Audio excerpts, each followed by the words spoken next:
నువ్వు ఒక 2 నిమిషాలు మోకాళ్ళు వేసి నీ కుటుంబం కోసం ప్రార్థన చేస్తున్నావా? రక్షణ లేని నీ క్లాస్మేట్ కోసం ప్రార్థన చేస్తున్నావా? రక్షణ లేని తమ్ముడు కోసం ప్రార్థన చేస్తున్నావా? పోతా పోనీ అక్క, నాకెందుకు?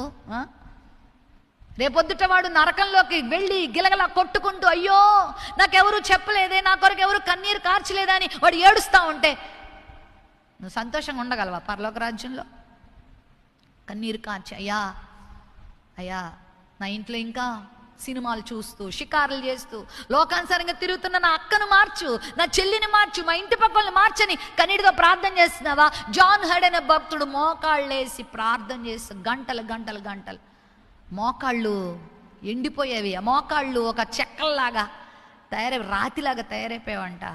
ఒక దైవజనుడు వచ్చి అన్నాడంట, అయ్యా ఇంతసేపు మీరు మోకాళ్ళు ఉన్నారు, మీకు నడువు నొప్పి వచ్చేస్తుంది, మీ ఎముకలు దెబ్బతింటాయి, మీ శరీరం దెబ్బతింటుందంట. ఆయన ఏమన్నాడు తెలుసా? నా శరీరం తుప్పు పెట్టినా పర్వాలేదు, నా శరీరము దెబ్బతిన్నా పర్వాలేదు, నా శరీరానికి అనారోగ్యాలు వచ్చినా పర్వాలేదు, నేను ఈ మోకాళ్ళ మీద ప్రార్థన చేస్తున్నందుకు నా శరీరము ఒకవేళ మరి ఇబ్బంది పడినా పర్వాలేదు, కానీ చీడ పట్టినా పురుగు పట్టినా పర్వాలేదు, కానీ పాపమనే పురుగు పట్టిన, పాపమనే చీడ పట్టిన ప్రజలు విడిపించబడితే నాకు అంతే చాలు.